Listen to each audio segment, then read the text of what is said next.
Halo sahabat keluarga Pandu, bagaimana kabarnya hari ini? Semoga kita selalu sehat dan dimampukan Tuhan untuk melakukan tugas dan kerja kita. Selamat bertemu kembali di channel Keluarga Pandu dalam program Studi Alkitab. Studi Alkitab kita kali ini diambil dari Injil Matius pasal 1 ayat 1-17. Sebelum mendengarkan penjelasan saya, silakan sahabat-sahabat keluarga Pandu membaca teks Alkitabnya terlebih dulu. Sebelum lanjut, jangan lupa subscribe, like, komen, dan share untuk membantu mengembangkan channel ini, supaya channel ini bisa bermanfaat untuk siapa saja. Matius memulai tulisannya ini dengan frasa Biblos Geneseos. Dalam terjemahan Septuaginta, frasa ini hanya ditemukan dalam Kejadian 2 ayat 4a dan Kejadian 5 ayat 1 dan berhubungan dengan silsilah dan proses penciptaan alam semesta atau manusia. Karena itu beberapa penafsir memahami frasa ini di awal Injil Matius sebagai cara Matius menempatkan kedatangan Yesus sebagai menghadirkan ciptaan baru atau suatu masa yang baru bagi kehidupan umat manusia. Tidak ada penyebutan karya Roh Kudus dalam silsilah ini seperti dalam tuturan Matius di bagian berikutnya, Matius 1 ayat 18-25. Mungkin ini cara Matius untuk menunjukkan bahwa Yesus adalah juga manusia. Dia adalah anak Daud, anak Abraham. Yesus juga adalah bagian dari sejarah kehidupan manusia, yaitu sejarah Israel. Ini juga alasan mengapa Matius di ayat 2 tidak menyebut Yehuda sebagai satu-satunya keturunan Yakub, tetapi menyebut Yehuda dan saudara-saudaranya. Jadi meskipun Matius mengutamakan menempatkan Yehuda dalam urutan nenek moyang Yesus Kristus, namun dia juga menyebut saudara-saudara Yehuda, ke-12 anak Yakub, untuk menghubungkan Yesus dengan keberadaan 12 suku Israel. Mungkin saja Dina, anak perempuan Yakub, termasuk di dalam penyebutan saudara-saudara Yehuda, karena Yakub memiliki 13 anak. Namun struktur patriarki membuat Dina terpinggirkan. Matius menyebut Yesus dengan gelarnya Kristus. Mungkin karena ada banyak orang yang juga menggunakan nama Yesus, seperti Yesus bin Sirah atau Yesus yang dinamai Justus dalam Kolose 4 ayat 11, atau Yesus Barabas dalam Matius 27 ayat 17. Untuk itu Matius memastikan bahwa silsilah yang ditulisnya adalah silsilah Yesus Kristus. Matius menggunakan kata genao ketika menjelaskan tentang keturunan yang satu memperanakan keturunan berikutnya. Misalnya Daud memperanakan Salomo. Genao mempunyai arti memperanakan untuk dari laki-laki atau melahirkan untuk dari perempuan. TBLAI menerjemahkan genao dengan mempunyai anak. Makna lainnya adalah menghasilkan keturunan. Penyebutan Yesus anak Daud dan anak Abraham juga menjadi cara Matius menekankan karya Allah lebih dari karya manusia.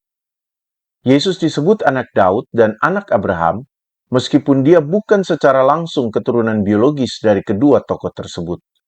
Matius juga ingin menunjukkan kehadiran Mesias sepenuhnya adalah karena campur tangan Tuhan, dan menjadi Mesias yang sejati tidak harus berasal dari keturunan Daud atau Abraham secara biologis.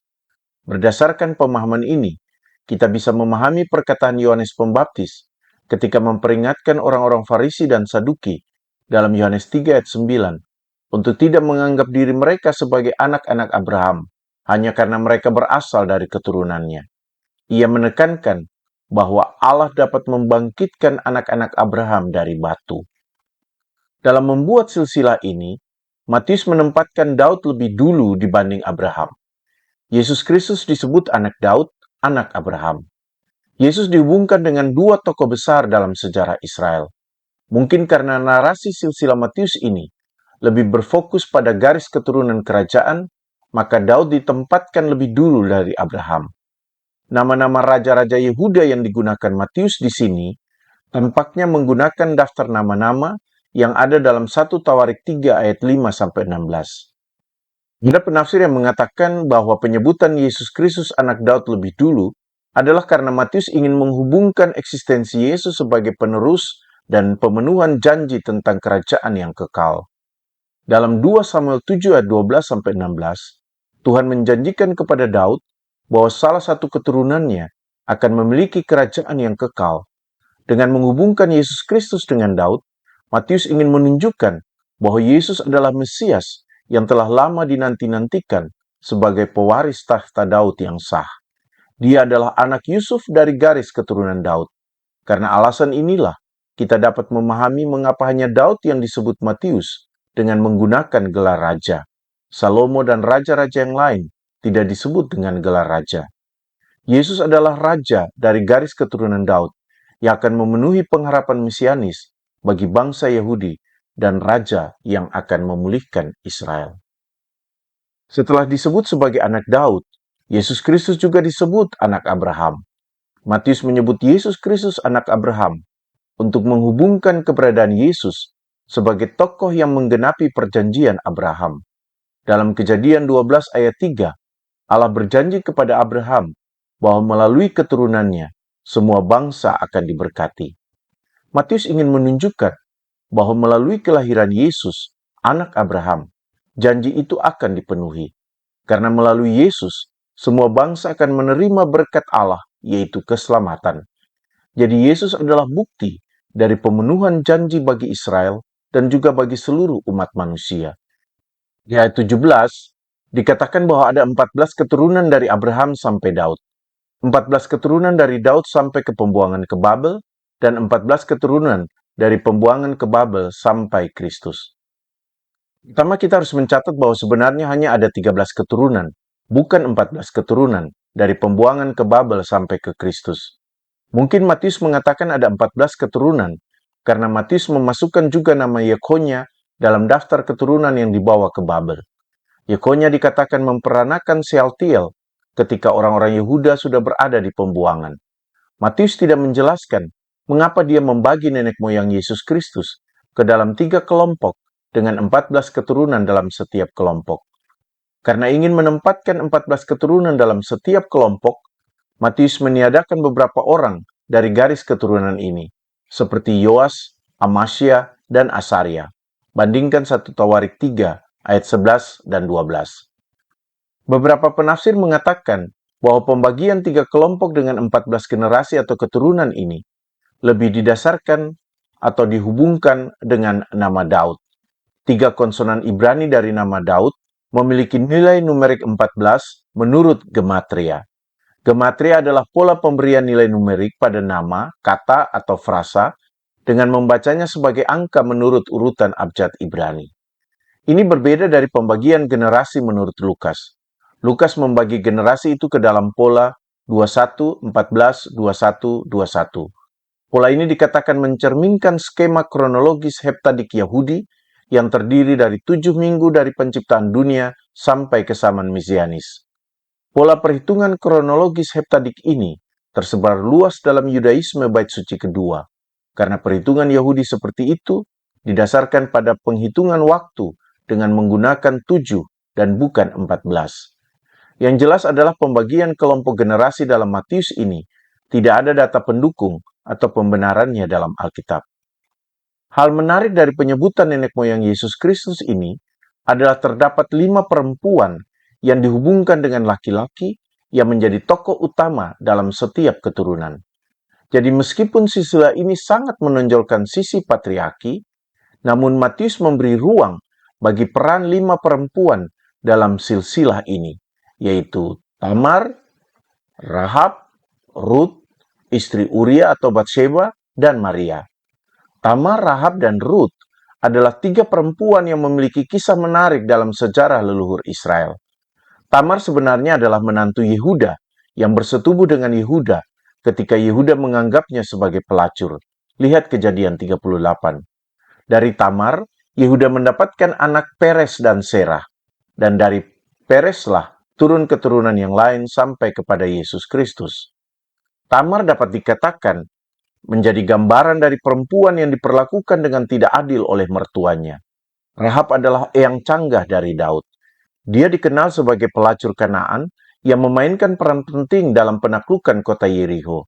Lihat Yosua pasal 2. Iman dan perannya dalam tindakan Allah untuk menjatuhkan kota Yeriho membuat dia diberi tempat penting dalam sejarah Israel.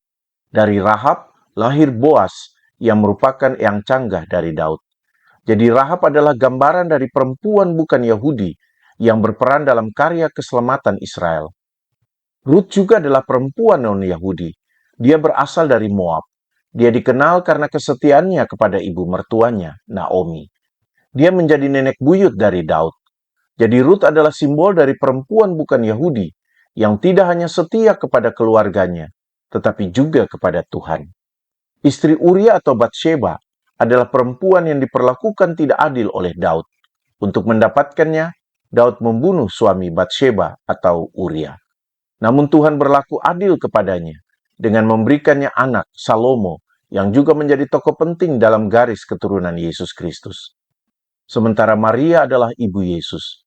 Dalam perikop selanjutnya, akan dibahas bagaimana Allah memakai Maria untuk menghadirkan Yesus Kristus. Matius menggunakan tokoh-tokoh perempuan ini untuk menunjukkan bahwa Allah bisa memakai siapa saja untuk menyatakan karyanya bagi manusia. Dia bisa memakai orang-orang yang diperlakukan dengan tidak adil oleh sesamanya, orang yang dianggap musuh, atau orang asing, atau bukan dari kalangan bangsa sendiri, atau orang yang dianggap berdosa atau yang tersingkirkan dari masyarakat, untuk menyatakan cintanya kepada manusia. Dan bagi Matius, inilah sisi inklusif Allah. Matius juga ingin menegaskan bahwa kita tidak bisa menebak atau tahu dengan pasti apa yang menjadi rencana Allah dalam menyatakan karya penyelamatannya bagi ciptaannya. Tuhan bisa memakai siapa saja untuk mewujudkan janjinya bagi manusia dan seluruh ciptaannya. Dengan demikian dalam bagian ini, Matius memberikan penghargaan dan tempat bagi perempuan dalam narasi menghadirkan karya penyelamatan Allah. Demikian studi Alkitab kita kali ini. Teruslah belajar dan mendalami firman Tuhan.